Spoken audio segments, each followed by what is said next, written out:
ഇടുക്കി കട്ടപ്പനയിൽ നിന്ന് വിനോദസഞ്ചാര കേന്ദ്രമായ മൂന്നാറിലേക്ക് ഏറ്റവും എളുപ്പത്തിൽ എത്തിച്ചേരാവുന്ന നത്തുകല്ല് അടിമാലി റോഡിന്റെ നിർമ്മാണം പൂർത്തിയാകാത്തത് യാത്രാ ദുരിതം വർദ്ധിപ്പിക്കുകയാണ്. കിഫ്ബി ഫണ്ട് ഉപയോഗിച്ച് 55 കോടി രൂപ ചിലവഴിച്ച് 26 കിലോമീറ്റർ ദൂരത്തിലാണ് റോഡ് നിർമ്മിക്കുന്നത്. ഇടുക്കിയിലെ പ്രധാന വാണിജ്യ കേന്ദ്രമായ കട്ടപ്പനയെയും വിനോദസഞ്ചാര കേന്ദ്രമായ മൂന്നാറിനെയും തമ്മിൽ ബന്ധിപ്പിക്കുന്ന ദൂരം കുറഞ്ഞ പാതയാണ് നത്തുകൽ അടിമാലി റോഡ്.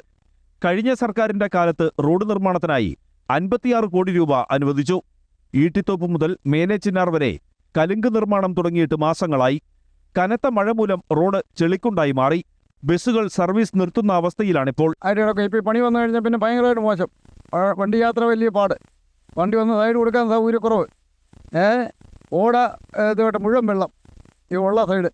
കലുങ്കുകളെല്ലാം പെട്ടെന്ന് തീർത്ത് ഈ റോഡ് പണിയെ ഇത് മൂന്നാർ ഇതുകൂട്ട് കട്ടപ്പന റോഡാണ്. മൂന്നാർ കട്ടപ്പന റോഡാണ്. അതുകൊണ്ട് ഭയങ്കര ടൂറിസ്റ്റ് ഉണ്ട്, അവർക്ക് ഭയങ്കര ബുദ്ധിമുട്ട്.